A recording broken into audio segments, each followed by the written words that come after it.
Hey everyone, welcome to another episode of Dynasty Underdog. I'm your host, Uriah Dawkins. With me tonight, Willie Beeman, Jake Kornblum. What's going on, boys? It's been busy couple weeks for me, so excited to be on here to talk some ball. Really need it, but good show sheet tonight. I had nothing to do with creating it, so thank you, Jake. How you doing, man? Good. I thought you were about to say, so if it sucks ass, I don't talk to me. I was gonna say that. Rightfully so. Yeah, I think this show sheet, we're taking a few steps back. I feel like we're almost going back to the foundations of Dynasty Underdog, trying to help out some folks who might not know how to use a couple of the resources that are kind of out there for the rest of us. So if you're new to Dynasty Fantasy Football, this is a really great episode for you. But I do think it also kind of gives a good lens as to how we're also using these different tools as well. So maybe it's a little bit of an insight on maybe a new approach, or take advantage of what we're doing on a daily or weekly basis. But yeah, I'm doing well. How about yourself, Uriah? Doing great. I like to say I've been better, but I've also been worse. So if you're right there in the middle, it's a pretty good day. All right, let's hop into some news and nonsense as we like to do. Obviously, we have some training camps going on now, which is awesome. Like Twitter timeline now is just like improved. It's improved a lot. Just like seeing the videos, and then more and more teams will be having up. So I'm sure everyone's pretty tired of seeing all the Cowboys stuff, but I'm not. But other than that, we do have. I see the Pickens hype out there. I see the Pickens hype. Jaden Blue, not lazy. He's out there grinding. So that's pretty good. And Joe Milton. Guy. Got it. Yeah. Joe Milton, former Patriot, hell of an arm. So anyway, with that, Najee. So I don't know if we've even talked about on here. I don't know if I remember us talking about it, but Najee Harris suffered an injury July 4th. Big conspiracy because it was like something that like creeped out from like Reddit, and like there was nothing was confirmed for like weeks and weeks. It was like Najee Gate, but apparently he has an injury to one of his eyes, allowing him to only see half the field still. But he's likely to go. Likely probably to miss some time. So he's not at training camp right now. So we'll see what happens there. Omari and Hampton to the moon. Wait, you don't want to talk about them signing Nyheim Hines? Oh, that's true. They did that, which is also pretty bad news for Najee bag owners. Yeah. And then, Not a big Nyheim Hines truther over here. I kind of feel like Najee will be fine. Maybe Jake has been buying the dip the last couple of weeks in general. Or I don't know who it was. Somebody's been buying the dip on a little dip on him. Yeah, it was Jake. Okay, good. I didn't want to be mistaken. Put something on you didn't do, but yeah. So like, I think that he's going to be fine. I think that both of them are going to play a huge role in this offense. So I would not be surprised if both of them see upward of 100, 150 carries, that area, split it pretty much. And I don't think this eye thing, obviously you'd like him to be in camp and get the rapport and everything, but like if he's there week one, I don't think it's going to matter that much. Usually the running backs are a little bit, they don't need as much camp time, I feel like, as the rest of the skill position players. I don't know how you all feel. Yeah, I guess like it's really one of those things where if the market is scared off of him enough, and you can get in at a relatively cheap value, which was already kind of the case. I think the Hampton hype was growing towards the end of OTAs and into some of the mini camp work. So there was a space there to get into Najee prior to the eye injury. And I think if you really were convicted that he was going to do well, regardless of the eye injury, this is an even cheaper time to get into him. So yeah, I'm all for it. What is his price at this point? Like a third? Is he below that at this point? Because like I feel like that's what you were getting him for a week ago, 2 weeks ago. Yeah, that's what I was acquiring him at, was around a third. Got a couple. I haven't checked the trade database, honestly, in a little bit. I can pull it up though right now. Just give me 1 second. I just feel like that's probably a decent asset to get into on that team. Yeah. At that price. Yeah, for sure. Especially for like all I know is like maybe a month ago. I was trying to move Najee for some picks, and I, as we'll talk about with trade calculators, I looked at a couple and was like, "Oh, he's not worth anything. Like, I might as well keep him." Yeah. Yeah. I was Yeah, like, "Oh, exactly. okay." That was. And if his value dips any lower, it's like, can I throw a couple fourths at somebody and potentially get him? Like, that's kind of where my head's at. You know what I mean? I just wonder how low the value has gone. So, So okay, to Uriah's point, to Uriah's point, he is worth nothing. So he's worth a QJ as of today. He is worth 2/3. That's a 27 third and a 25 302. He's worth a fourth. Sorry, Najee and a fourth for 2/3. Najee straight up for Jalen Wright.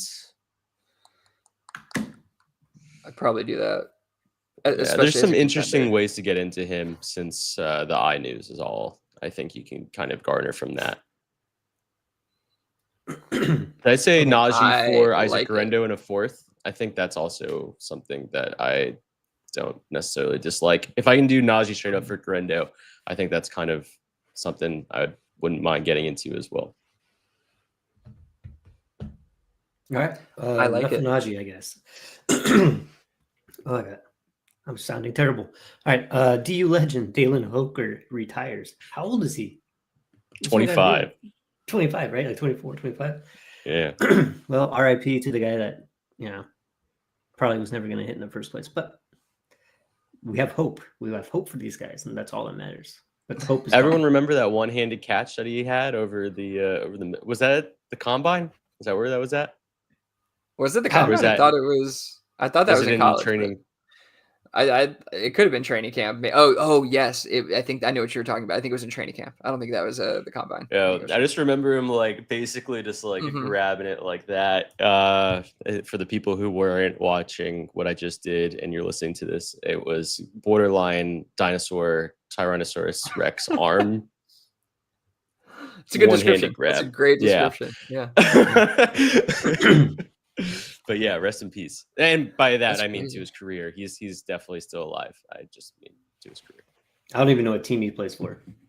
He was on the Saints. It was the Saints. Offensive. Oh. Yeah. Okay. He had a clear path last year and fucked it up against Foster Moreau and Juwan Johnson. So it says a lot. Taysom Hill. This ain't gonna work out for me. Sell some insurance or something.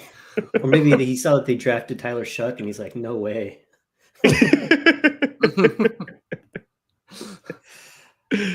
All right, cool. So let's get into the meat and potatoes of the episode. Again, this is just kind of evergreen stuff. Like we kind of started this podcast trying to get more people into Dynasty and make it easier for newer people to kind of understand the format and get as excited about it as us. One of the big parts of Dynasty is trading and the use of trade calculators. So we'll kind of just go through that as Jake has laid out here. So how to use the trade calculator, step-by-step approach to adjusting to Dynasty value. And to do that, you need to understand the resources that are available. The big main ones are Fantasy Calc, Keep Trade Cut, DTC, and Dynasty Daddy. The difference between them and where they get I would say that their values. So Fantasy Calc derives their values from Sleeper Trade Database.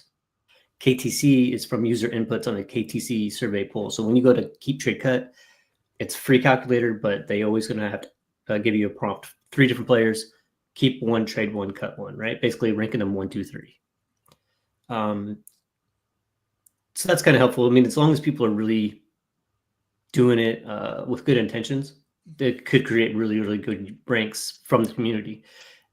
Problem, I think, is that maybe some people just hit random buttons and hit select and go on to do what they want to do on that website. So there is that. DTC, Dynasty Trade Calculator, is based on an internal analysis ranking, which Jake pointed out a few months back, and I did not realize that.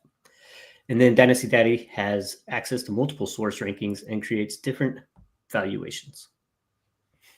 Yeah, so I guess from there, I was just going to say, I'll hop in on specifically Dynasty Daddy. And one of the reasons why I think it's actually a really interesting tool for folks who are specifically new to the space is that it gives you access to a plethora of trade calculation values. So you'll get basically, I think it's 7 or 8 different sources that you can choose from, including their own that they've created. I think that's collated based off of ADP specifically. So they take ADP data and then derive that into actual value for the individual players.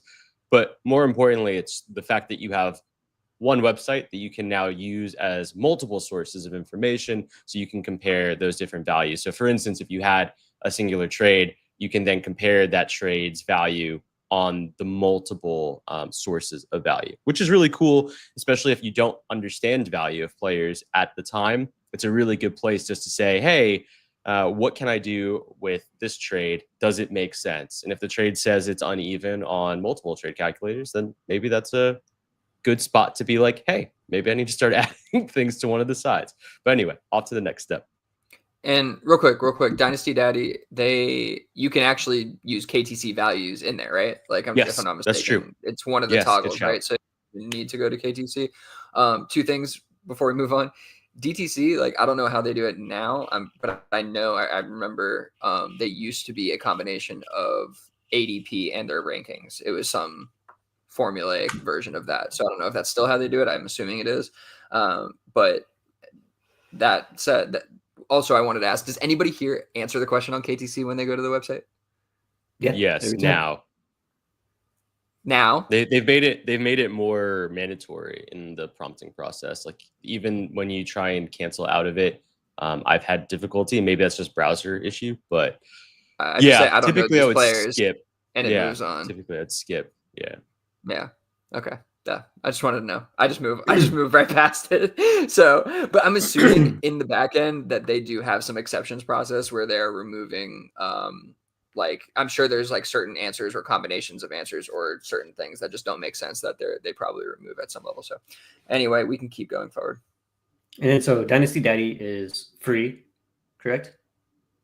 Yes. ATC has a subscription, or DTC has a subscription. Yes. ATC is free, and Fantasy Calc, I believe, is also free. So if you could go to Dynasty Daddy and get DTC's values for free, I'm not saying, I'm just saying. They don't have DTC's values. It's only KTC, and then a few others. I don't remember off the top of my head, but it's not DTC. And I realize that we are calling it DTC. The actual name is Dynasty Trade Calculator, in case anyone's looking it up. But they have access to ADP Daddy, Keep Trade Cut, Dynasty Process, Fantasy Navigator, Pro Football Network, and Draft Sharks. Okay. And then they also have additional redraft rankings, which, if you're looking at, for instance, like contender value, it's a good way to see, like, if you're just trying to see what the impact will be on your team in short windows. You can also look at that. And for that, they also have the same ones, plus Madden player ratings, in case that's of value to anybody, which I found very interesting. If you want to get crazy, if you want to do wasn't it the Browns executive who was doing stuff based off of the Madden rankings? So I think that was a rumor. Yeah, it could be like a real one. Yeah. Right. But also the ADP that Dynasty Daddy has is from real drafts as well. So it's like, I guess it's from like a couple 100,000 real drafts. Yeah. Yeah. They have a very similar database to that of, oh shit, it's just lost my head. The other ADP tool that everyone uses typically in the off season. Fantasy Sharks? No. It has like the bubble view where you can see the actual draft lineage almost every like Dynasty Data Lab. Thank you, that's it. Dynasty Data Lab. It has a very similar database as Dynasty Data Lab, so you'll actually get borderline same values as what they have, and they are also for subscription, so you get basically their data embedded into the trade calculator values, which is really helpful as well. Cool. So now we talked about the trade calculators that we use and how they differ. Let's talk about what to do with them. You have these tools, maybe you should use them, especially if you're new at Dynasty. So how does one fill out an offer? Yeah, I think the best first step, honestly, is just to kind of see one-to-one what a value looks like. I think the value aspect for a lot of these platforms is really simple in the sense that you can literally look at the individual rankings, or you can plug in a 1-for-1 trade for a player. And that's a really good way to kind of piece it. So if you're new to fantasy football as a whole, this will feel a little bit more complicated to try and piece together individual players, especially in Dynasty, because you'll say to yourself, like, oh, Derrick Henry is a top 5 running back in the NFL, but then try and compare him to, let's say, I don't know, Ashton Janty, who hasn't played it down yet. Like, you're not going to, I think, initially understand the aspect that Ashton Janty is going to have more value than Derrick Henry, even though Derrick Henry is going to realistically score probably around the same amount of points this upcoming year, maybe even better. We still have no idea. The dude is, one of a kind. With that being said, I think one of the good ways to go through this process is to literally start off with, here are 2 players that I think in my head are equivalent. Let's see how equivalent they are. And through a lot of the platforms themselves, they'll give you basically the individual values on both sides. If they are equivalent, it'll let you know that it's a fair trade. If they aren't equivalent, it will let you know which side the trade is now leaning on. This is a really good way, I think, visually to at least represent quote unquote trade valuation. I don't think it's necessarily the best way to start in the sense of, this is how I'm going to piece together a trade. I think we already take a step back from there. This is really about understanding the asset that you're trying to either get rid of or acquire, and understand what the differentiation is between the two.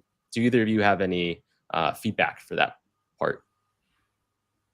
Yeah, I mean, again, if we're specifically talking about, like, you've gotten a trade offer, and let's just say it's one player for another player or something, just to make it simple, right? Like, the first thing you may do is hop in here and plug those in and see what it looks like, right? But that definitely doesn't tell the whole story. I mean, obviously you have to have your own evaluation and kind of, be able to say, okay, does this make sense based on my own evaluation? And then also, I think maybe this is the next step of this, which is take a deeper dive into, like, the overall rankings of each resource and where the players fall within the rankings, so you can kind of understand, like, does this make sense to me, right? Does where their actual value, whatever that is, like the numeric value, fall within a range that actually makes sense to me, with the rest of the players, so that I can trust this source. Is kind of, that, like, we're familiar with the sources now, so this is something we don't have to do as much, I feel like, even though you're always gauging, like, where players are at and moving around, but you kind of have, like, a general idea at this point, so you can go in there and just plug things in sometimes. But definitely helps, I think, going into the actual overall ranking, see where they actually stand, so you can be like, wait, this doesn't make sense. Or, like, from KTC's perspective, you're like, is the community just way off right now? They could be. And so if you go in and take a deeper dive and you understand, oh, this 4,500 value of this player, it doesn't align with what I actually think of this player, or something like that.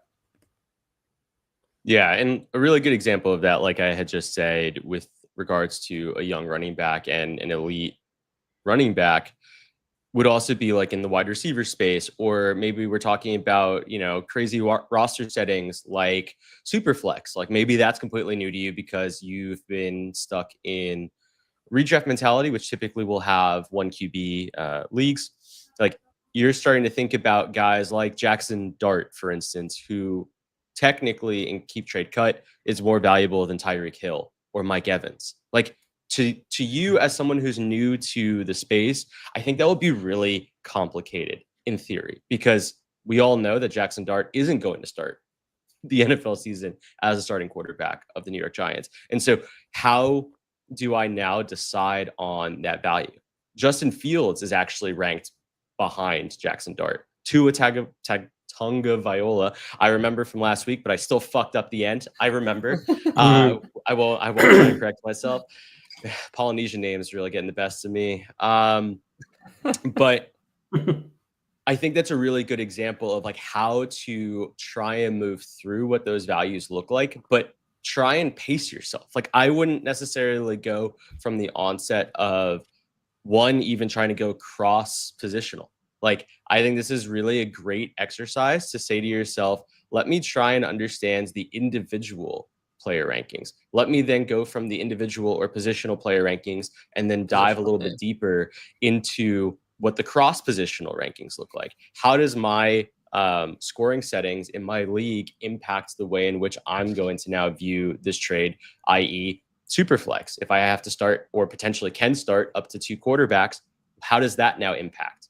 Most of the individual resources that we've spoken through today have either filters or actionable toggles that you can either click on, and then they change the actual rankings or the values within the trades themselves. So I highly recommend also doing that so you can have a good gist of what that difference looks like and how it best pertains to your own league settings. Okay. That's good stuff.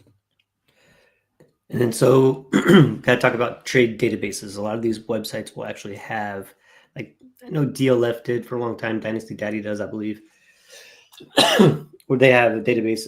They're pulling from Sleeper, they're pulling from NFL, actual real life trades that have gone down. So sometimes, even though the same resource might have a player valued at, I don't know, 100 or whatever it happens to be, but then you go and you look at, 10 recent trades that have happened within the last week, and like, well, the community's not really valuing it like that. Like, it's a validation, like you had said here. So how to select offers that make sense, and how do we validate? And how do we look at larger populations of trades and expand trade database filters if needed? If you don't, I'll jump in real quick here. So I actually think, and I don't, I think I said this last time we talked about the trade databases, I don't use them enough as I should. And I actually think that they are more indicative of what's actually happening than the trade calculator. I almost feel like if you have an idea that you want to trade for a player, or if you get an offer for a player and you're like not sure on their value, the trade database is the best place to go, right? Because like you're going to understand what most people are trading them for in a roundabout way. Whereas like the calculator, I feel like would more be for maybe if you're trying to send something out, but you went to a trade database and didn't see anything like what you want to do. And then you're like, all right, well, like, let me see what the actual values are. So like I can find something that, makes some sense from a community perspective or whatever it is, even though I feel a certain way. But like the trade database should be a much better window into like what's actually happening and what you can actually get done and what values actually are. I do think that you always need to come back to, because when you start looking at these things, you can lose sight easily of your own valuation. It's very easy to go to KTC, see the values and be like, oh, I'm going to go do that. You know what I mean? But forget that that's somebody else's value on, you know what I mean? That's not necessarily your value. That's a community driven value. And if you don't go and look at where they actually sit, it may not align with what you actually think, and you may do something incorrect or send something that is, the opposite of what you meant to send value wise. So I think it's really important to have an idea of what you think of the player, of where you think you value them within, the entire scope of the ranking system, and then look at these things and say like, okay, that's way above or below my evaluation. And then use the trade database to kind of drive how you can get there, right? Yeah, that's really solid.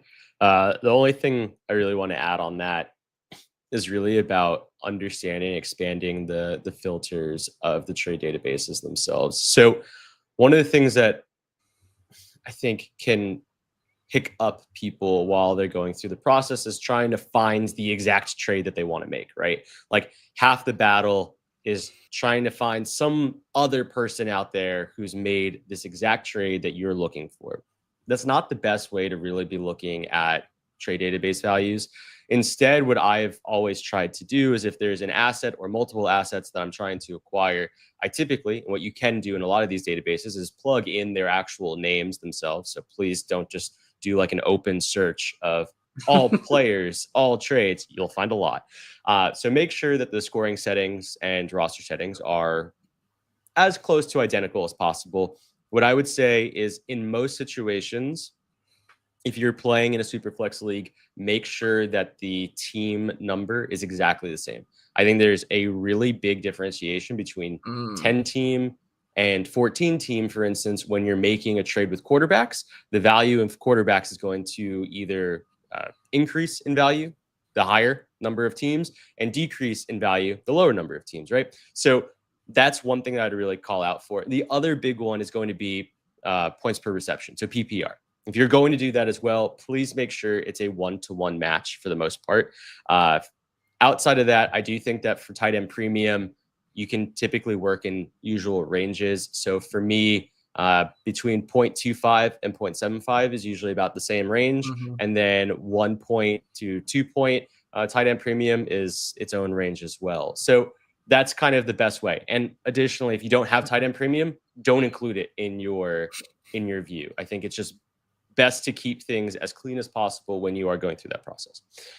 Last, I do want to just talk through is kind of choosing the right trades. And this is really about kind of creating your own, for lack of a better word, radar. Like, I think this is one of those things where you can try and piece together, as long as you have some foundational knowledge of the current outlook of the NFL. So that means understanding players, understanding kind of their impact from a global perspective, going through that and understanding just general value will allow you to choose trades that kind of link up best to what you are thinking of potentially sending out yourself. So with that, I really mean, like, for instance, if you're looking to trade Bijan Robinson and it's a 1-for-4 asset trade, so that means Bijan Robinson for 4 individual assets, and 2 of those assets are first, and let's call it Josh Jacobs and Kyle Pitts, right? Like, this is a really good example of probably being a little scared of what that value really looks like because of the differentiation between what you've ever experienced in any other fantasy football format versus Dynasty, right? So this would be a really great example of a trade that I would be like, hey, that's somewhat appealing. I like the idea of getting into those multiple first round picks. I like Josh Jacobs. I think he scores well. And I also get into a relatively well-known NFL tight end. Take that trade and now use that as kind of the basis for you to start looking at what a calculator can do.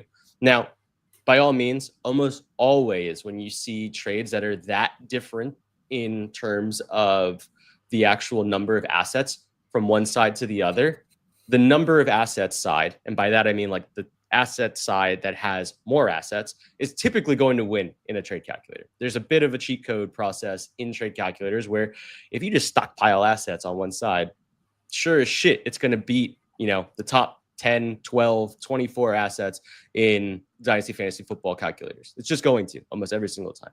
So what I would say is take it with a grain of salt.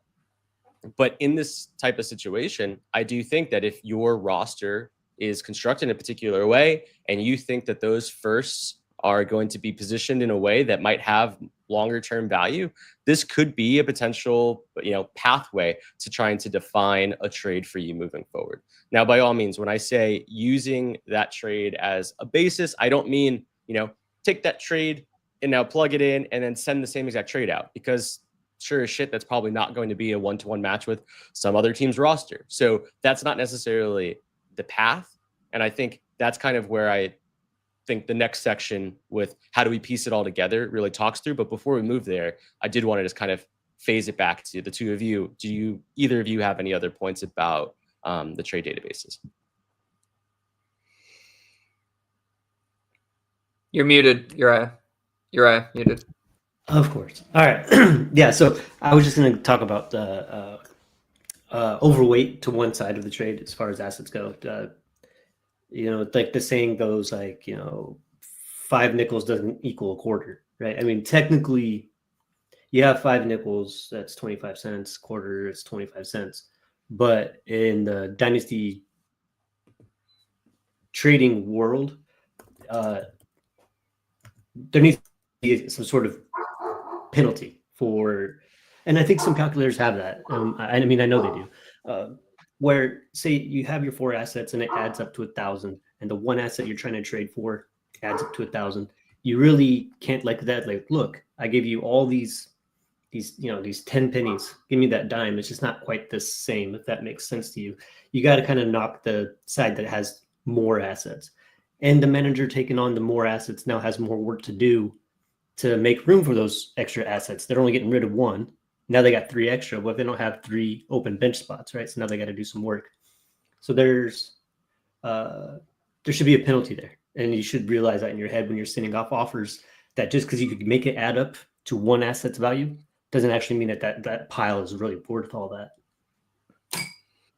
Yeah, I do feel like sometimes those pieces on the other side are a little overvalued individually on those trade calculators. Like they'll be worth like 1,100 or whatever, where like a really good player is like 35 or 45. You know what I mean? And it's like there should be a little bit more of a discrepancy there to cover that gap that you're talking about when you're stacking. And I know they try to do, especially on like, I think all of them almost do this now, but Keep Trade Cut, for example, does like the value adjustment for, you know, they try to add some points to the side that that has the single asset versus the side that, you know, has the 4 assets in our situation here. But I always go back to the quote, and Uriah was basically saying this, but the whole is greater than the sum of its parts, right? Like that really is true in Dynasty, like for the most part. Like unless you're getting, obviously, you know, you can certainly find packages where the parts kind of equal and sometimes outweigh the whole, but those are obviously fewer and far between most of the time when somebody's sending this. Like Jake's saying, I'll call it your tradar should be going off, right? Like you should be, you know, alert, like, is this really worth it? And if you want to make it happen, like Jake's saying, you know, if I'm receiving this offer, let me go take it to a calculator, kind of see where it's at, look at those value adjustments, understand, okay, like it's quite an adjustment there to even, you know, make this work. Let me go to a couple different sources, suss this out. What would it actually take to get it to a place that I think makes sense for this player? What assets am I going to need to add? That's kind of the process that I'm going through, in short. Okay. Round this all out with so you picked your calculator. You've got together some assets that you want to trade. You formulated a good trade that you think is going to be equal and appealing to the manager you're going to send it to. Jake, how do y'all piece it together? What's the final thing you do before you send that trade? Yeah, I think especially in these types of circumstances, I reach out for assistance. I reach out for whether that's the individual who showed me to Dynasty Fantasy Football, who reached out to me and said, hey, this could be a really fun format. I reach out to different communities. You can pull the online communities on Blue Sky or Twitter. You can find, there's so many individual Discord servers. Shout out Dynasty Underdog Discord server. In case anyone ever wants, it's in the link in the on the show. But I think, like, most importantly, you want to reach out to others. Make sure that your basis is fair. Now, when you send out these types of responses or polls, I don't look for me winning the trade. Almost always, I want some semblance of kind of a split. Like, typically anywhere in the range of about 35-65, I would say, is probably the largest split that I'm looking for. But I would say 35-65 to about 50-50 is kind of the range that I'm looking at a poll or survey split. And the reason for that is because I think that there's a lot of nuance in trading. I think there's a lot of nuance in the micro markets. And if I know that I'm trading something that's a slam dunk for me, or sending out a trade that's a slam dunk for me, I know that the likelihood, if I haven't sent that trade, of it being accepted is probably lower.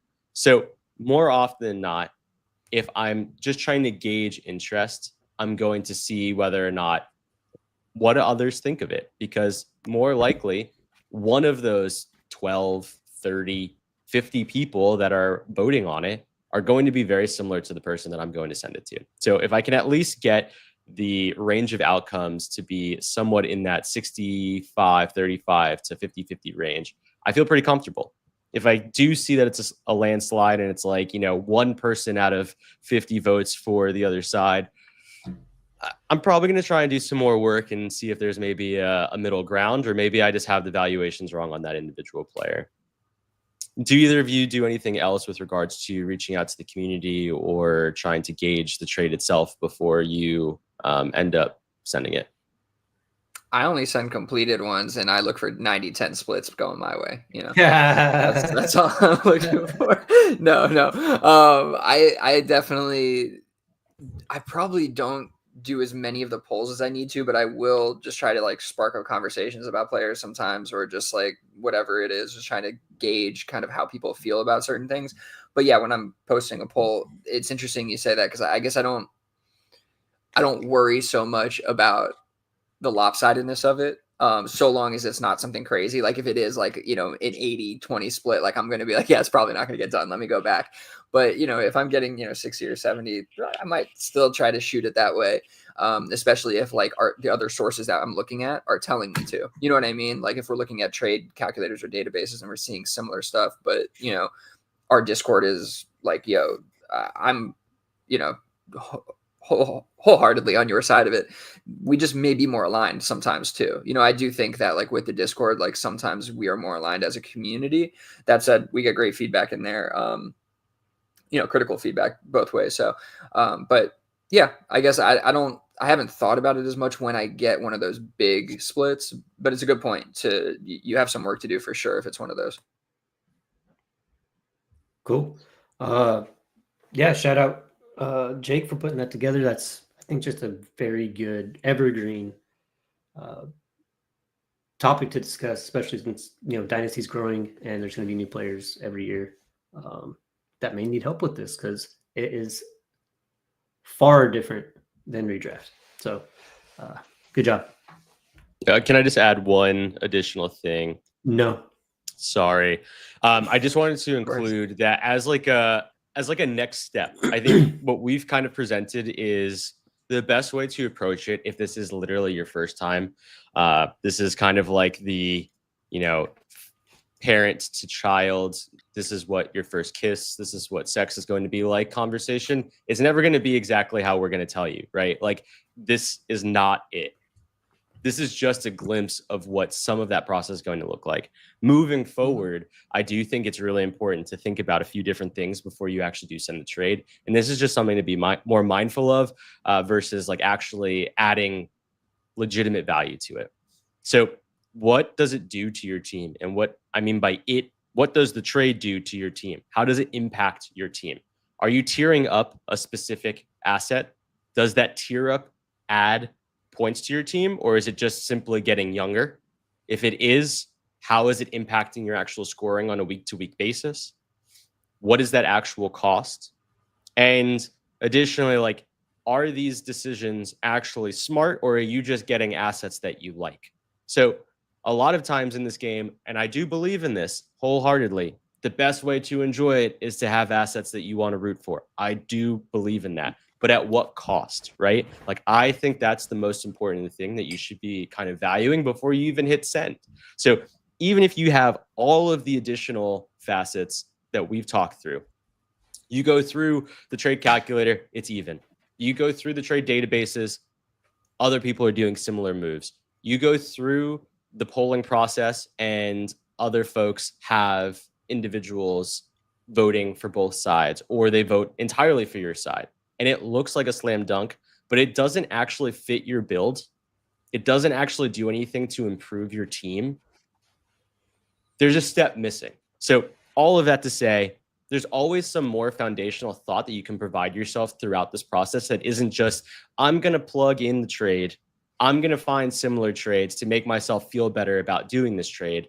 It's really about how does it actually impact the way that my team is moving forward. And I think maybe that's a conversation we can talk about in a few weeks to kind of toggle on or top ourselves off of this conversation. But in the interim, that's kind of how I see it. Yeah. I mean, I think that's, fire. Oh, you good there? Yeah. I mean, I think that is a great kind of final, dismount to this. It's something I talk about all the time, being super intentional about the trades. Like, you want to make a trade that matters for your team. You're not making trades just to make trades. Rarely am I making a trade for a guy I just like.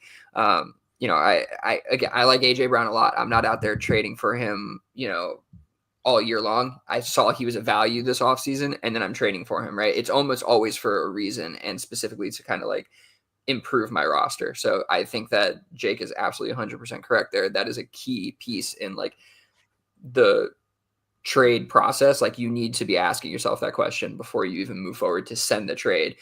I mean, that honestly, I feel like should be before you're even sending the poll to a Discord or anything like that. You should be kind of like having that. Maybe you should have that discussion with the Discord too. But, you know, before you're really thinking about sending a trade, I think you need to kind of understand why and if it's actually improving your team.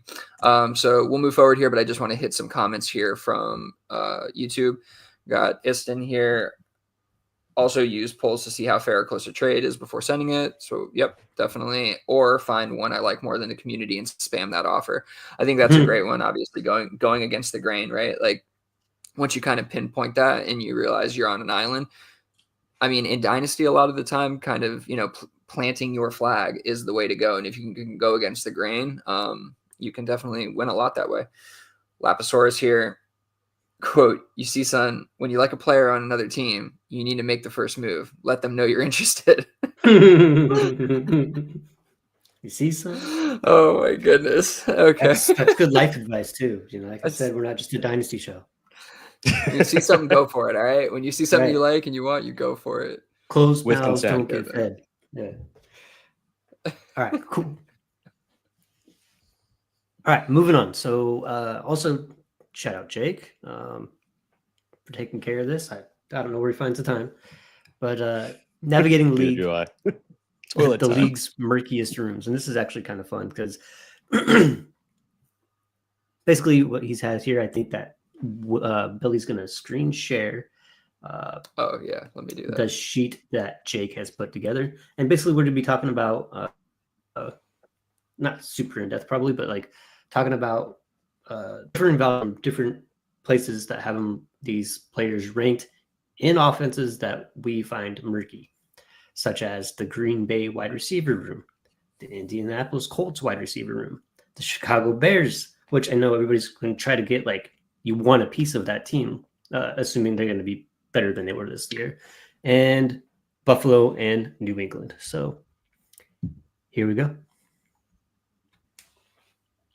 Let's talk about Green Bay first. This is the one that, like, I mean, I think might be going on year 3 now, where I keep telling Billy, I just trying not to do too much with this wide receiver room because they just don't seem to figure it out. The head coach there said, hey, we don't need a wide receiver one. We have a bunch of wide receivers. So what do you guys do with this information? You want to break it down?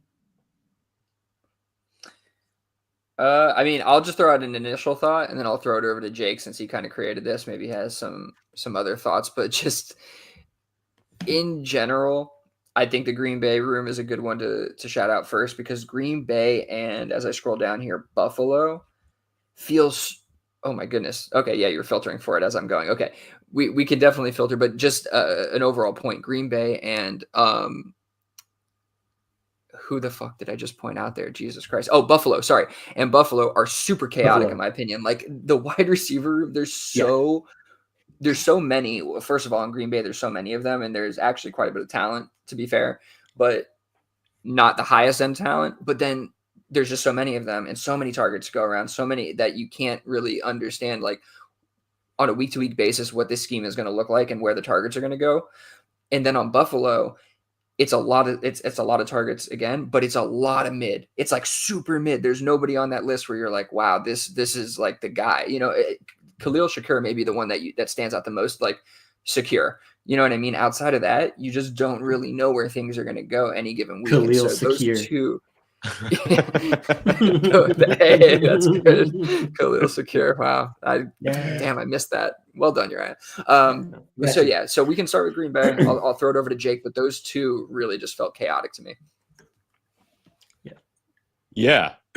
This data isn't anything special. There isn't really that much to it except for us trying to navigate and help, I guess, the listeners as well as the rest of the community what this process really looks like. So this is kind of a mixture of some of our own player takes, but I think even more so the roster construction by the individual teams and how easy they are to kind of move into if you believe in the room itself. So I guess, like, for me, I think when I think through all of the individual teams and we look at the whole repo, I say to myself that there are definitely buys here to just have if I believe in this offense. Specifically in Green Bay, we're talking about Matthew Golden ranked 89th overall in KTC, 86th overall in Fantasy Calc. Basically the same positional rank at wide receiver 32 and wide receiver 33, respectively. Jaden Reed at 108 in KTC, 110 in Fantasy Calc. Here's kind of the big gap, though. Wide receiver 42 in KTC for Jaden Reed, wide receiver 36 in Fantasy Calc. Christian Watson, 227 and 213, respectively. Wide receiver 76 in KTC, wide receiver 79 in Fantasy Calc. Romeo Dobbs, 203 to 205, and then wide receiver 70 versus wide receiver 74 in Fantasy Calc.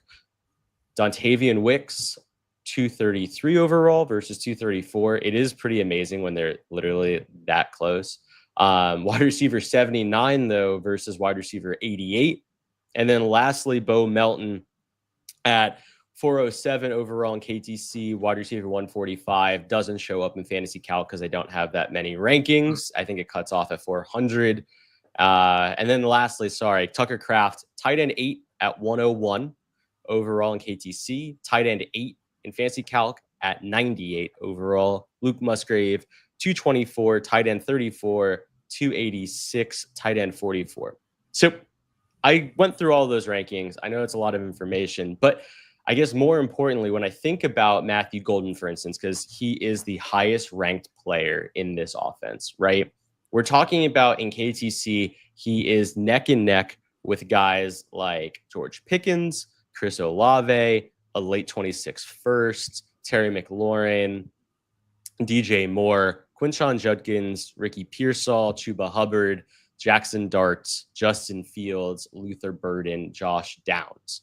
It's a pretty unique room. I do think that there's a lot of ambiguity with all of those assets. I think that's kind of why he's lumped into this group. It's like the sky's the limits, but we don't want to necessarily bet too high on anyone in that group, right? So with that being said, is there anyone here that you're looking at, given either their positional ranking or their overall ranking, that screams to you as maybe someone that you should be rostering more of, considering that they're at a pretty good cost? Because I would openly state, from my perspective, Matthew Golden is probably the worst acquirable asset out of the group, given that I would probably want to be in almost any other asset that I just said out loud versus Golden, just given the ambiguity and the whole purpose of this conversation.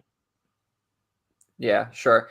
And you're talking about the wide receivers within this room, right? That I'd be more interested in. Wide receivers and tight ends, if there's a narrative around it, absolutely. Within this room, yeah. Well, I mean, for me, Romeo Dobbs and Watson, I think, are the two most interesting ones here. Romeo Dobbs the most, just because I think that he is a locked-in feature of this offense. Somebody who has a rapport with Love, pretty consistent. He's a guy in the red zone. So there's just so many things, just real football to like about it. And from a fantasy perspective, I think that he can shine through the rest of this group.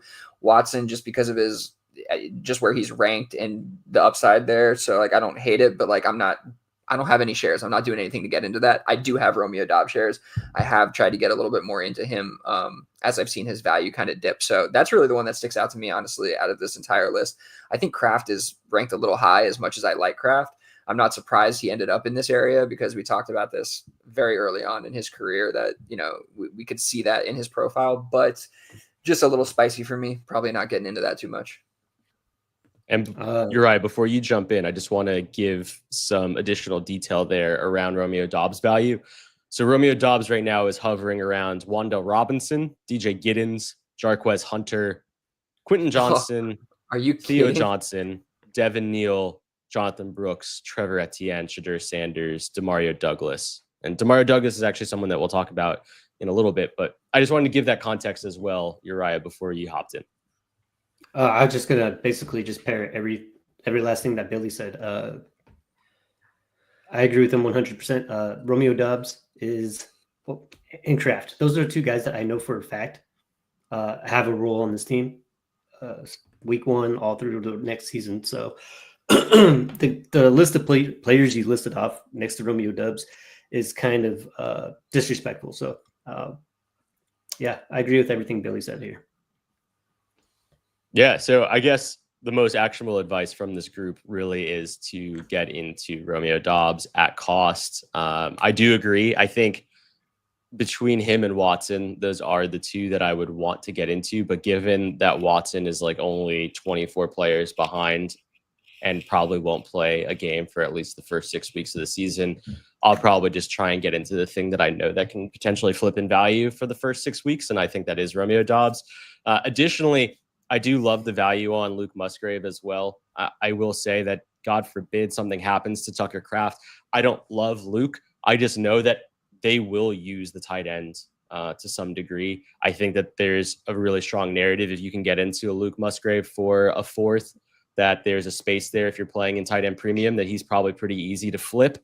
You're talking about tight end 34 in KTC and tight end 44 in fantasy calc. So if you're interacting with league mates, he could be a very, very viable option if the narrative doesn't go down the Tucker Kraft path because of injury or anything along those lines. But that being said, I think that's probably the best takeaway here. And I wanted to jump into Indy next. Is that cool with everybody? Yep. Yeah. Do we know, just you can move, but do we know how Fantasy Calc derives their values? It's based off of the actual trades that happen within their database, but I don't know what the algorithm is on the back end for the values themselves. So basically, how I understand it. Yeah, go ahead. No, I was wondering about the delta. That's why, because I'm wondering like the delta between the two. Because KTC, I think more of as like community rank, whereas like I guess Fantasy Calc would be a similar, but it's more like a real value. It's more of like a real value of like what's actually happening versus what people think, I guess. So if that makes sense. Okay. Yeah, exactly. So it's supposed to be based off of the actual trades that are happening. But once again, there's going to be trades that are going to skew it. There's always going to be outlier trades like we were talking about before during the how to formulate a trade process. There's going to be trades that I think are going to, unfortunately, move players in specific ways. I also think that with the way that Fantasy Calc works, there's certain assets that just don't get moves enough. So their impact and value is also going to skew a lot depending on if they do get a trade done.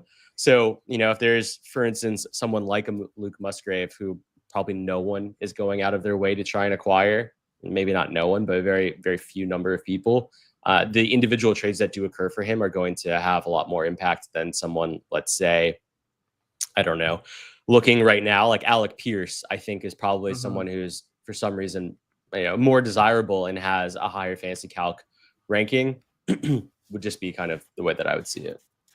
No, that makes sense. Okay, cool. Indy.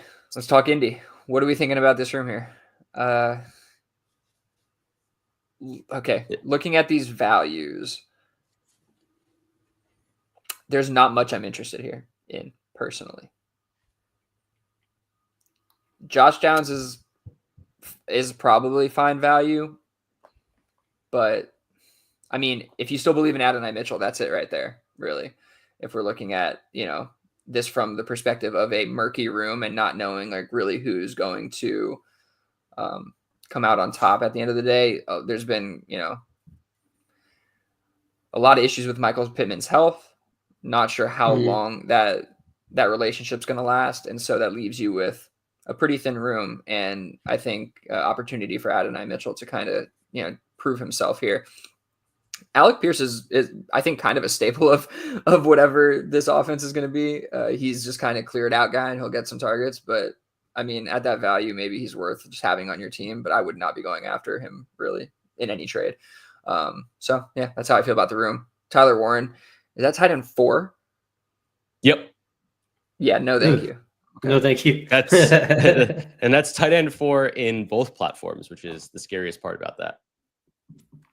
I sell Tyler Warren.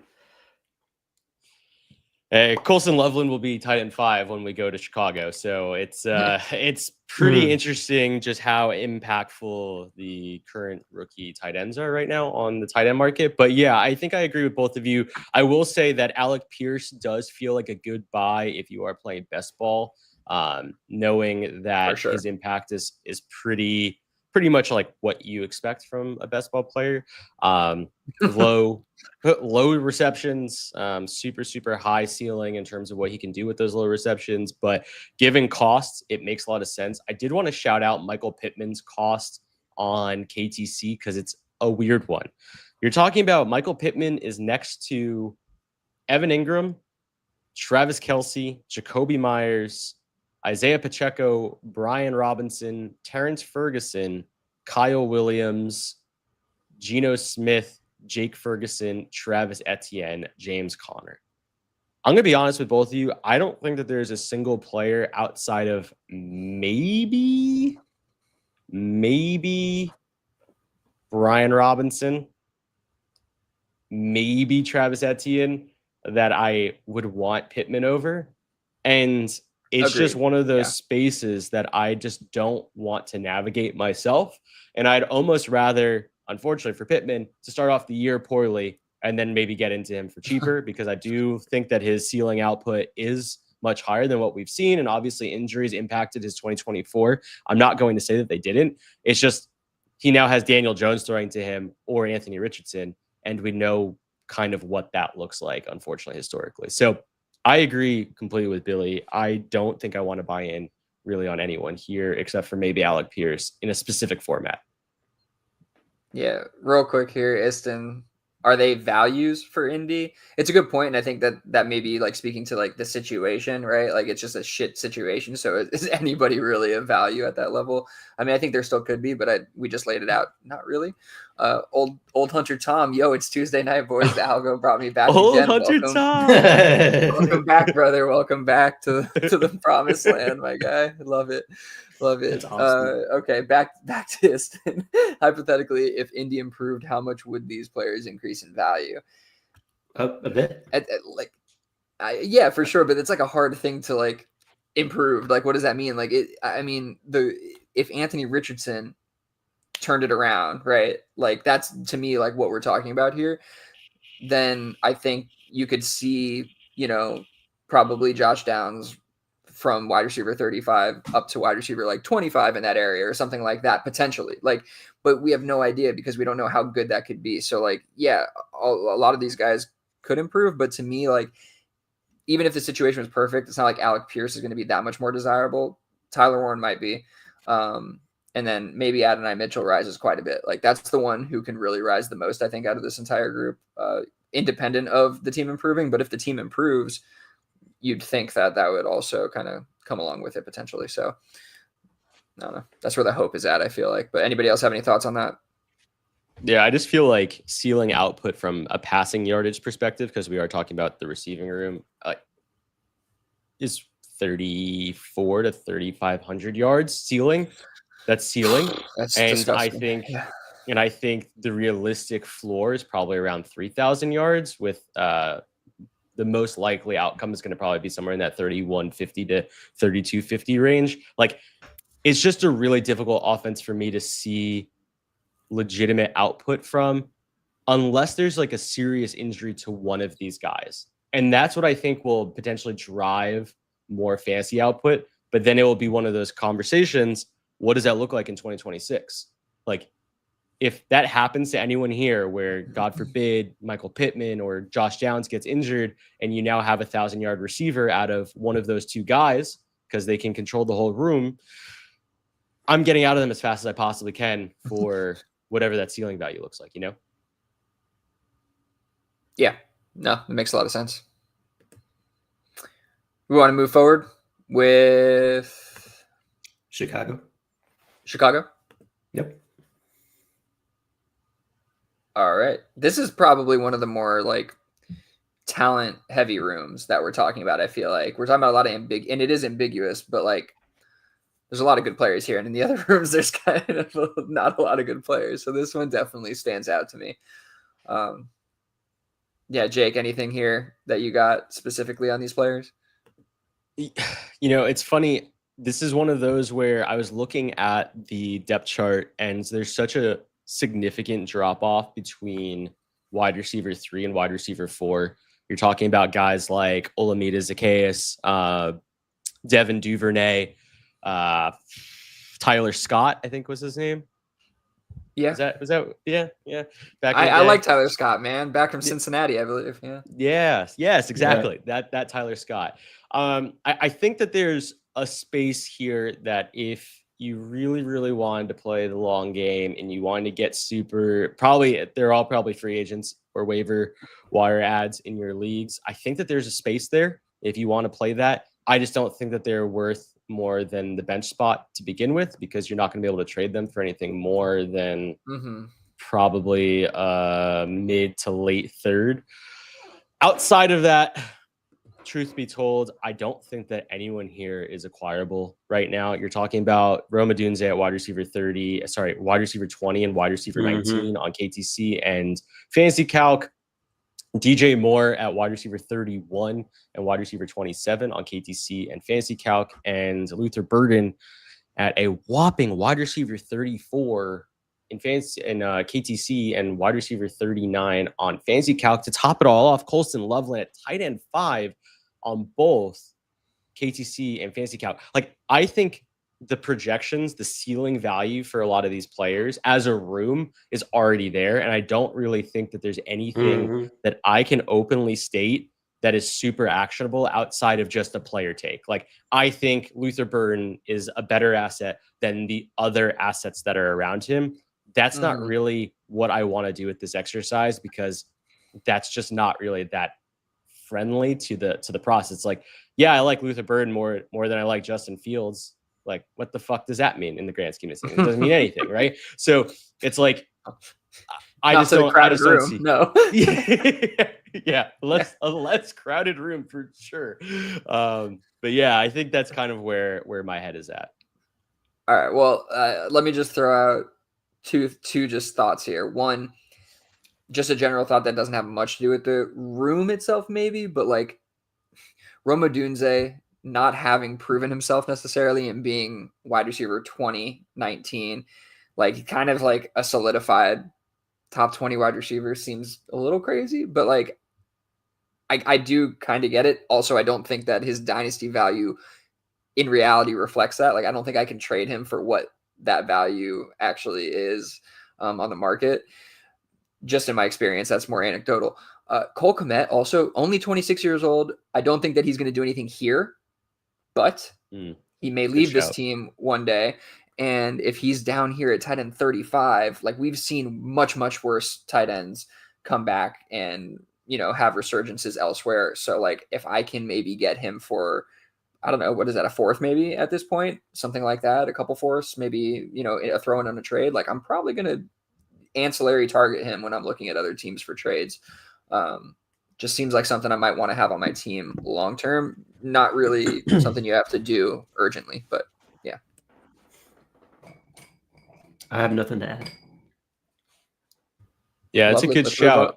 Though I'll just tell you, like in theory, what that looks like is equivalent to a Ramondre Stevenson, Jalen Coker, Tyler Algier, Chig Okonkwo, Marshawn Lloyd, Jalen Royals. Oh, you're talking about value. Cole Kmet, that's where he's at? Yes. In that area with those guys? Yeah, okay, well, then I'm probably going to wait a little bit for his value to go lower. But just the discrepancy there. No, yeah. It's a great shot. I appreciate it, honestly. But that just discrepancy there makes me think like he might be a value at some point. And I feel like that's only going to get lower over the course of the year. You know what I mean? Like it's not like I said, it's not urgent. So like something to monitor. Yeah, I feel like probably everybody on this list is going to a year from now will be ranked a little bit lower. That's just my guess. All right, cool. Move to Buffalo. This mess. Yeah. Like, what do you even do with this? Like Josh Palmer, Curtis Samuel, Elijah Moore may be the most interesting player on this list just because he's so low on this list. Wide receiver 151, wide receiver 89. But we've seen what he can do in the past, and he's over here with Josh Allen. You've seen a little bit of buzz, nothing crazy, which I kind of like, just kind of under the radar, but obviously doing his job. So he might be the most interesting one out of all these guys. Yeah. Other than that, man, I think I'm good. Like I like Khalil Secure, as we'll call him. If I have him, I'm good. Maybe I'll shop him around, but he's just not somebody I'm trying to like spend assets to go get necessarily. So yeah, if anything, Elijah Moore is a throw in. But this room is a mess, man. What do you guys think? Yeah, I think that Elijah Moore is probably NFL wise. I think he's probably the most talented receiver on this team. He has not had a great career. I think where he had to leave. Yeah, he hasn't had a great career, but I believe he went from the Jets to the Browns. That's like, right. That's horrific. Trying to pull that real quick, but and it wasn't the end of his contract. He wasn't a free agent. He was traded because, well, he's probably pissed that he's on the Jets, understandably, but he went to the Browns. So, I think out of all those, I think there's a chance that he could probably stand out as, the number one target earner on that team. Well, no, Khalil Shakir will be the number one target earner on that team, but I believe that Elijah Moore could probably outproduce some fantasy points at the end of the year. As wide receiver 89 or as fantasy Calcasm wide receiver 151, I agree with you. I think that if you're trying to get into any of these, because ideally you're going to want to have a piece of this, like a Josh Allen, Buffalo Bills football team. You're going to want to roster the guy that's catching passes from him. And I just think at cost, Elijah Moore is probably worth a shot. So are we overlooking Dalton Kincaid? I'll just leave that one out there and throw it to Jake. Yeah, I think in terms of offensive impact, I think Dalton Kincaid will easily be the second most targeted receiver on this team. I think it's going to be probably a pretty big gap between him and then someone like a Keon Coleman or Elijah Moore or Curtis Samuel. Like when you think about what the individual roles will be for a lot of the rest of the team, you can kind of see a lot of competing values here. Josh Palmer and Keon Coleman kind of live in the same nebulous with one another. So I'm surprised that they made that move to begin with. I do like Elijah Moore as almost being a younger and significantly more talented route runner than Curtis Samuel, but Curtis Samuel brings the a little bit more of the yards after catch ability that Elijah hasn't really shown in his career. It's not really that early, so not awesome to not see it. But I think to everyone's point, it really is probably the two fading wide receivers here. I think it is the Elijah Moore and Josh Palmer situation that just seems so affordable, knowing that one of them will most likely hit. That all being said, the only real fantasy relevant asset that we can see on this list from last year in the same offense was Khalil Shakir. Like that was very much the reality. So as much as I love the idea of a second year improvement for Keon Coleman, I just think he's still way too overpriced. And given the other assets that are in that space, I don't want any of it. What I also did want to shout out, I left a small note on Dawson Knox. He's starting off the year on the NFI list, which actually gives Jackson Hawes, rookie tight end in Buffalo, the second spot on the depth chart for the room. And what I will say is that they do use a lot of two tight end sets. So he could just be a free throw in, a waiver wire pickup right now. It might have a little bit of value just knowing that he'll be on the field, but I don't particularly see a lot of usage. But yeah, this room is scary as hell. And I think like one of the biggest things that I would say is I would only want to bet high on the guy that has shown it historically, which will be Shakir or Secure, and bet low on the Elijah Moore or Josh Palmer situation. Agree. I think Ifston hit us with a Shakira reference here. Hips don't lie in Buffalo. Oh, Shakira. Nice. Well done. Well done. Oh man, y'all are the best for sure. All right, let's hit the last one here. We got New England. Is that the last one on the list? Yeah, so this one was voted by the Discord. I dropped about 5 different rooms based off of some of the feedback from the Discord themselves. So shout out to everyone in there. Really, really thankful for y'all. I think we got something like 19 or 20 different votes. So appreciate it. It really helped us out. And then we voted. And as you can see, this room is fucking disgusting. Like it really is It's not that bad. I think it's pretty good as a Pats fan. Yeah, I'm sure you do. It's the same shit I tell myself when I look at the Giants depth chart. Anyway, it's deep. It's deep. We got depth. Right? Yeah. Malik's wide receiver 1 in the NFL. Stephon Diggs, I think very much clear cut wide receiver 1, and Hunter Henry very much clear cut tight end 1. Outside of that, it's going to be a lot of competing bodies. So let's talk a little bit about what their value looks like. Billy, I think as the resident Patriots fan, talk to us about what you think the narrative is going to be at bare minimum. Yeah. I mean, everybody is just obviously hoping for Kyle Williams. So that's really, I think everybody wants to see Kyle Williams push kind of Stephon Diggs at the end of the day, as crazy as that sounds, but they really want to see him push over Demario Douglas. To me, I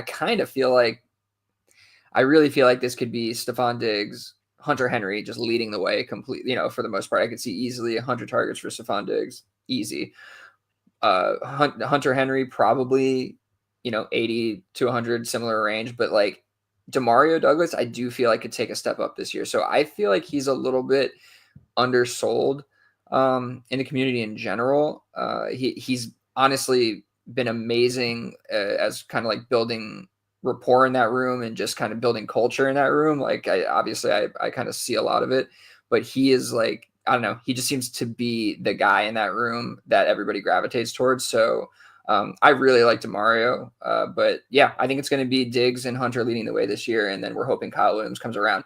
Kayshon Boutte is definitely a dark horse. He's going to be on this team. I think I would not be surprised if we cut Kendrick Bourne and Javon Baker, to be honest. I could see those two being gone. Polk just kind of lingering. I don't have any hope for him though. What about you guys? Yeah, I pretty much agree with that, especially the Kyle Williams hope, which is what it is. I will say I think this is probably the best wide receiver room the Patriots have had in a few years, which really not saying much. And I'm not trying to like talk smack. I'm just saying it hasn't been fruitful for us fantasy players so much. I think still at this price, like Kyle Williams, I think that he's probably the best wide receiver they've drafted in 5 years. And I do believe that he probably has a chance. We'll have to see, right? He's still barely even training camp. But I do believe that there's a chance going forward that Stephon Diggs ages out. Kyle Williams could be, putting up Stephon Diggs type of work in that offense. So I think I still am interested at wide receiver 50, wide receiver 54 price. I think that's probably decent. Now he'll probably have a slow start and you could probably get into him cheaper later on. But out of all those pieces, I'm really not interested in any of them except for Kyle Williams. So before you jump in, Jake, what I do want to say, just kind of thinking through like schematically how this is going to work. Like Kyle Williams is not a slot receiver, right? So him and Demario Douglas are not really competing for like a role or targets, but Diggs is playing out of the slot, like probably almost exclusively. He can definitely play out wide, but he's much more suited for the slot. I think he's going to play a lot more out of there. Maybe it'll be like a 60-40 split or something like that. Maybe he'll play out wide a little bit more than I'm thinking, but I think you have a lot of guys, my point, that have the potential to play out of the slot, which is like Diggs, Douglas. I think Chisholm's not on this list. He could definitely come out of that area too. So, he's of interest, but I just, as much as I like Demario, I just wonder, unless there's like a Diggs injury or something, I just wonder how they really end up playing this, right? Like, is it going to be, how many 3 wide receiver sets are we going to see? Is it like if that many at all? Like I'm really interested to see how they play this, because I think they have some similar players, in the same roles, and there's quite a few of them. I don't see at the end of this training camp or at the start of the season this list looking the same. I feel like there's got to be a lot of guys falling off of this. But sorry, I keep talking. Jake, go ahead, hop in. What are your thoughts on this disgusting room? No, you're a homer. I think it's only fair for you to have extra takes on your own team. I think it makes a lot of sense. I honestly, there's one clear-cut guy here that I think is just absolutely acquirable, and I think it is even telling in what we're seeing. So what we were just talking about is KTC gives you a survey, Fantasy Calc gives you actual trades. It looks like the more active player, based off of the discrepancy, is going to be Hunter Henry. There's a 5-player positional gap between the two, which means that the market is moving Hunter Henry at higher value than what KTC is showing. In my opinion, that's the dude to go after right now. The fact that so many people do use KTC and he's sitting there at tight end 31, that means that he's sitting behind 30 other tight ends, 2 of which are going to be, the ambiguity that's happening in Baltimore. For instance, with Isaiah Likely and Mark Andrews, he will likely score higher than one of them. I won't say who. I won't be that guy. But I think when you think about the individual value around here, you're talking about Hunter Henry next to Tank Dell, Hunter Henry next to Demario Douglas, who we just screamed could be really good value, but he's also so his ambiguity in his role is so extreme. Hunter Henry will be the tight end 1 on this team. Blake Corum, a mid-25 third. Mike Gesicki, who I also think is probably not that bad of a value, to be completely honest. Michael Mayer, Christian Kirk, Roshan Johnson, Jordan James, and Luke Musgrave, who I was saying before is good value. But honestly, when you put it into context of being next to Hunter Henry, every fucking time, acquire Hunter Henry. Not to be so extreme, but I just don't understand why this guy is so hated in the community. I happen to have a lot of shares of him, so it's going to be hard for me to acquire more, I think, but he's the clear-cut buy, I think, of the group. I do agree with basically all of what Billy said, and I do feel bad of leaving off Efton Chisholm. I left him out because he was in the 400s on KTC, and he wasn't on Fantasy Calc, so. Not for long. But, to Billy's point, too, Josh McDaniels is incredibly known for using slot receivers to their absolute peak, which is why there is so much hype around Efton Chisholm. But I do think that also gives a very good understanding of what a ceiling value could be for Stephon Diggs coming off of a pretty big injury, not needing him to be as explosive out in the X, and having him instead in the slot, I think could put him in a very advantageous position, especially up against nickels and linebackers. Truth be told, I think the only one that I am completely off of is going to be Kyle Williams, just knowing the other assets around there that I could acquire for. And also given what I think will be a reality is just, I don't think he's going to start off the year super hot, like Ryan alluded to. I just don't envision him. Yeah, I just don't envision him starting the year off the way that we want him to, but I happen to love the talent. One of my favorite profiles that we got to watch this offseason. So yeah, there's a lot of excitement. And I think the ceiling of this room is pretty interesting. I just don't know what it will be. I don't know how long Stephon Diggs is going to be here either. So maybe you're actually trying to buy into the 2026 room at certain points of this year, seeing how their roles look, because Diggs might not be there in 2026 as well. So something to be mindful of. Yeah, I would not be shocked to see the starting lineup at week 1 be Diggs, Douglas, and Booty, at the receiver positions. That would not shock me at all to see them out there. And then Kyle Williams kind of, phasing in throughout the season. So I agree with that. Hunter Henry, absolutely.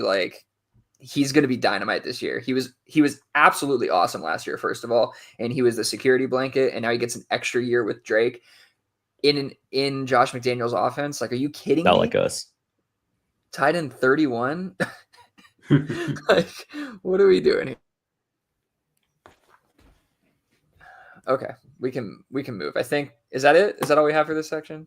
That's all we have. Yeah. I'm gonna let you guys finish out the rest of the show, but I do want to say, looking at all these terrible wide receiver rooms, I am so thankful Dallas went out and got George Pickens. So thankful. You almost were on this list. Who knows? You could have been on this list if. Yeah, we certainly would have been. Yeah. But you guys go ahead and finish it out. I'll see you guys next week. All right, awesome. Peace out, Uriah.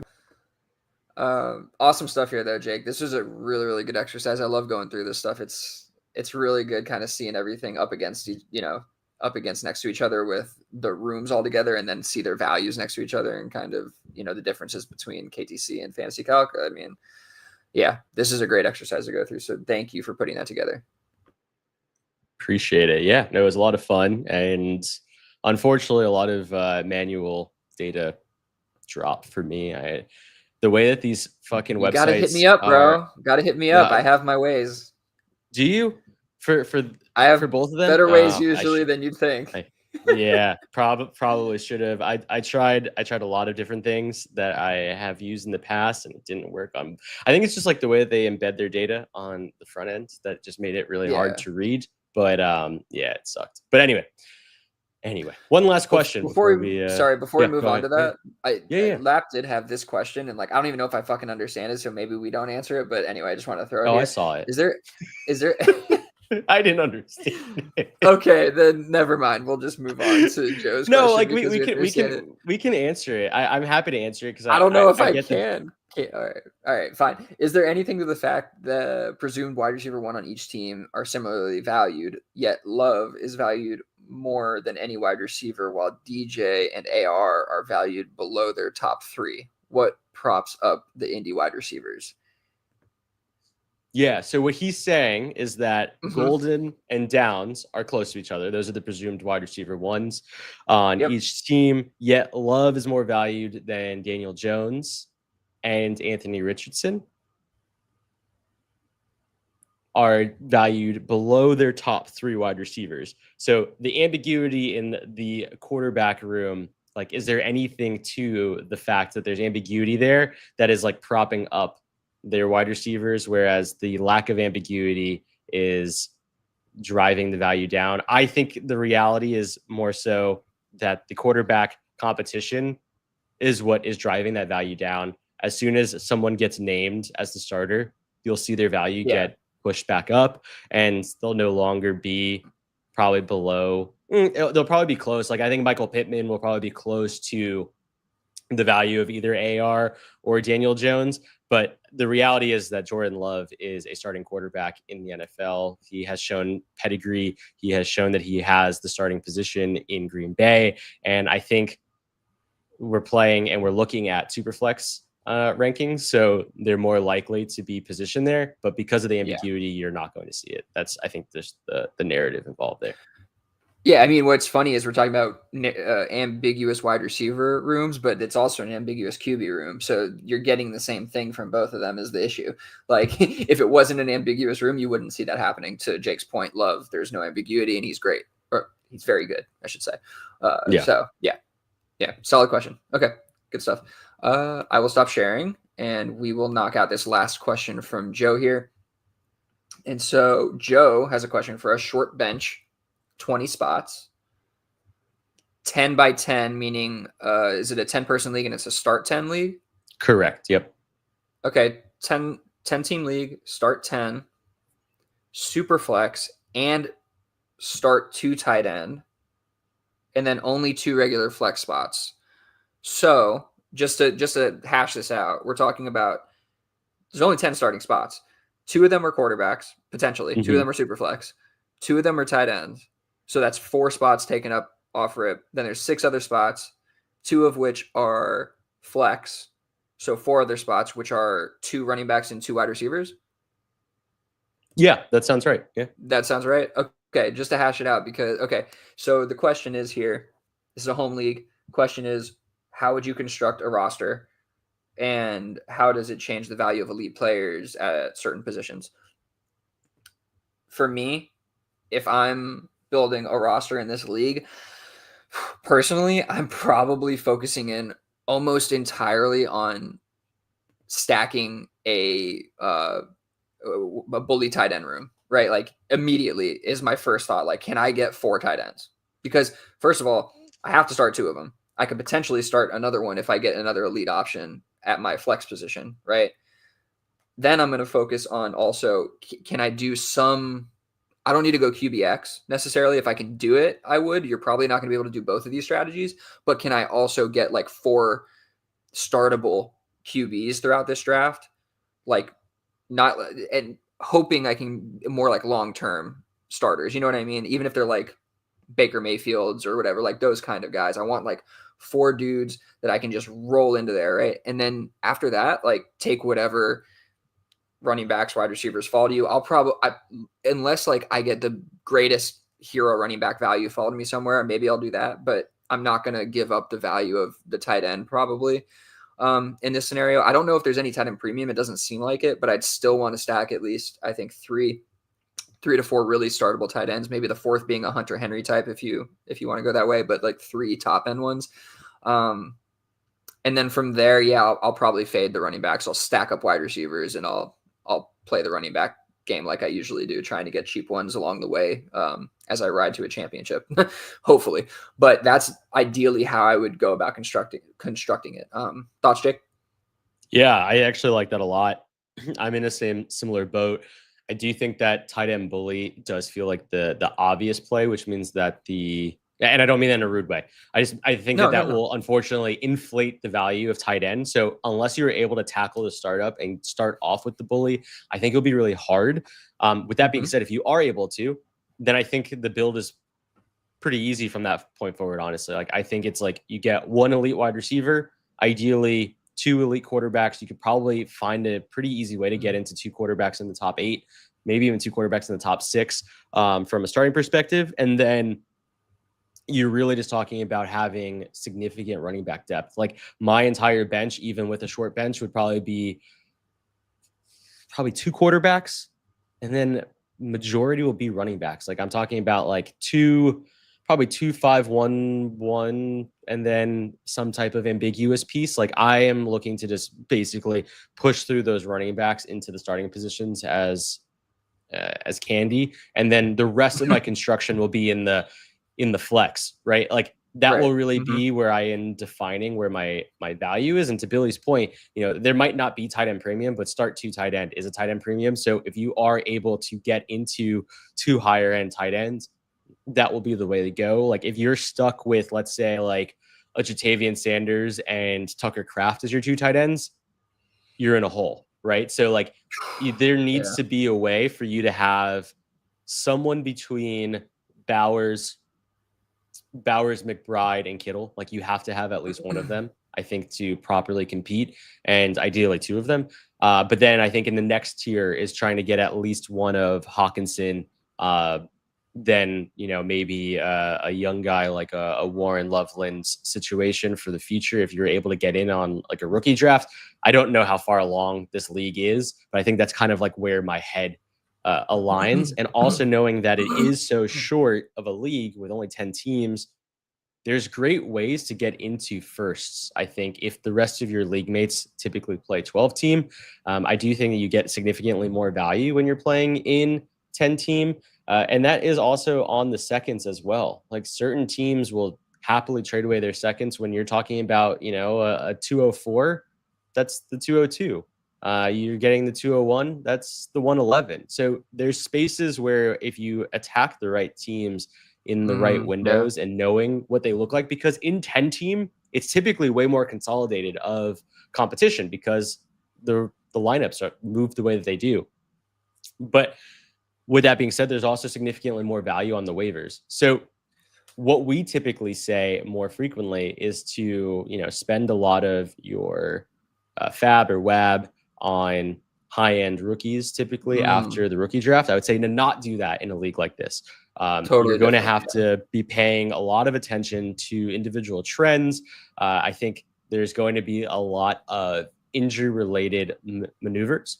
I don't think that you need to necessarily be ahead of the game on like quarterback depth chart rostering. That's something that you can play with when the injuries happen, but instead trying to get as many startable assets in its immediacy is probably where my mind kind of lends its hand versus what probably other people try to do when they might not have the depth. It's like, I would rather get into it. We were talking about this, not today, I think it was last week, but like someone like a Tua. Tua is so cheap right now in the market. I would be acquiring him even in a super flex league like this with only 10 teams, just knowing what that value might look like to the rest of the league. I do think that he adds a little bit more value to your team than, let's say, picking up Jake Browning later on or something like that. Yeah. If he was your 4th quarterback, like, you'd be in a really good situation, I feel like. But for me, like, what I think about in these 10 team leagues is like, and it's actually enhanced in this one, exacerbated maybe is a better word considering what I'm about to say, but because it's start 2 tight end and because it's super flex and the rosters are so thin, like those are going to be the positions people are going after most initially. So I wouldn't even give 2 shits about the running back and wide receivers. Like anybody who's taking running back and wide receivers in the first couple of rounds is just wasting their picks probably. You know what I mean? Not necessarily wasting your picks. Obviously there's some good ones, but you like if you're, kind of like playing this, which some of the league is going to be playing this regularly and going to just be going at it normally. And like, I'll get a tight end in round 5 or 6 or whatever it is. And I'll grab a couple wide receivers and running backs. They're going to be at a disadvantage and you're going to be able to grab much more comparable players at those positions later in the draft. So you can, ignoring them is not the right word. It's definitely an exaggeration, but at some level you can, let them pass you by for the first probably 4 or 5 rounds, to be honest, and just hone in on literally tight ends, quarterbacks, boom. And once you get out of there, you're still going to see really, really good players that are going to score not exactly the same, but similarly to what your opponents are going to have at those, running back, wide receiver positions or whatever. So that's the way I would try to approach it mentally too, to not let myself get kind of psyched out, because of course in the draft, you're going to be seeing, Nico Collins go, whatever, whoever the wide receivers are, all these guys go and be like, shit, like, do I need one of those guys? Not right now. You don't. You'll get one. You'll get them. Exactly. So, yeah.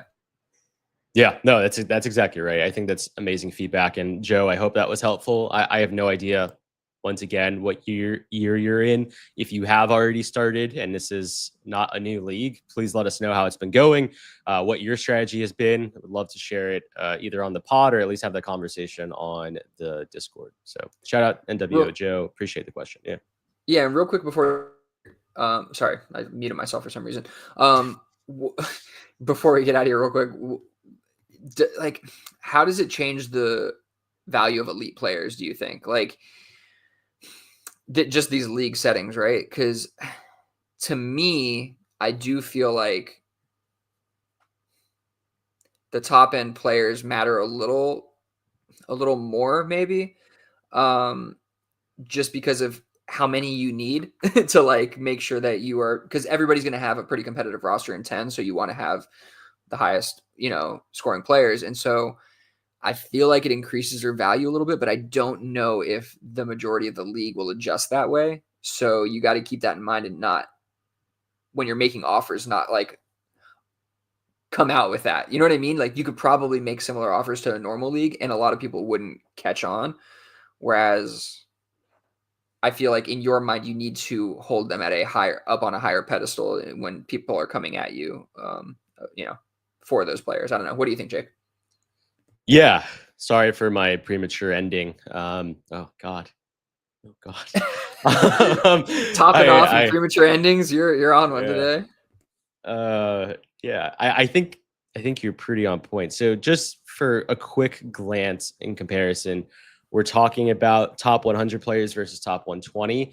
I think that this is actually a really great way to kind of maneuver through what are the top 100 assets for your league, like settings versus top 100 assets in Dynasty, right? Like this is a great space to be probably maneuvering through the guys that are hovering in like that 120 to 150 range that are actually, probably top 70, maybe even top 50 assets in your league settings. And so just better understanding what either their warp or war impact will be, I think is kind of like the best space to go when a lot of other people are probably maneuvering through like, oh, I got myself, I don't know, fuck it, Luther Burden. It's like, yeah, that's great. I'm happy that you got Luther Burden, but like if I can get onto, Derrick Henry for Luther Burden, like gonna do that, or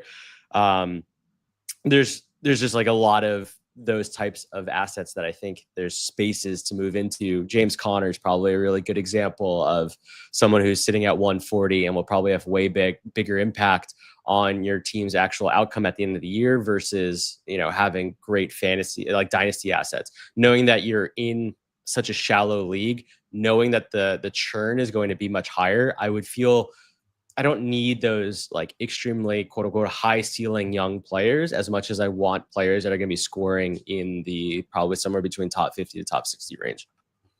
That's a great point. I totally agree with that. Like Luther Burden becomes a depth piece, whereas in like a league like a 12 team start 11 or something, he's like a necessary piece for a roster, right? Like you need to get those are startable pieces. Where in this, it's like he might not start for most teams, like, and people might think he'll start for their team. But to Jake's point, if you can get Derrick Henry and fill your running back position for super cheap with this guy who was probably not going to start, then it's like you totally kind of got to re-envision things. And I think Jake brings up a great point. If you can somehow kind of, like we did with the find the delta between the two things, right? Where you have a list of basically the warp values versus like the general rankings, and you can find those differences pretty easily. Like if you do that for yourself, you're going to be at a significant advantage in these drafts and in these leagues. So you'll be able to just basically see like, oh shit, this guy is way up here, but we're down in the 6th round. Like I'm going to attack that shit here. You know what I mean? It's like, that's what's going to make sense. So yeah, that's a great point, Jake. Great way to finish this off. Awesome. Okay. I think that's all we got. Really, really fun show. Thanks, everybody. I will be including another Discord link this week. Appreciate everybody who joined on the YouTube channel. I appreciate Joe for giving us a question and everybody else who contributes to the show through the Discord. You all are absolutely awesome. Y'all can find us on social media at Dynasty Underdog. For Uriah, Jake, Billy, peace out. We'll catch you next week.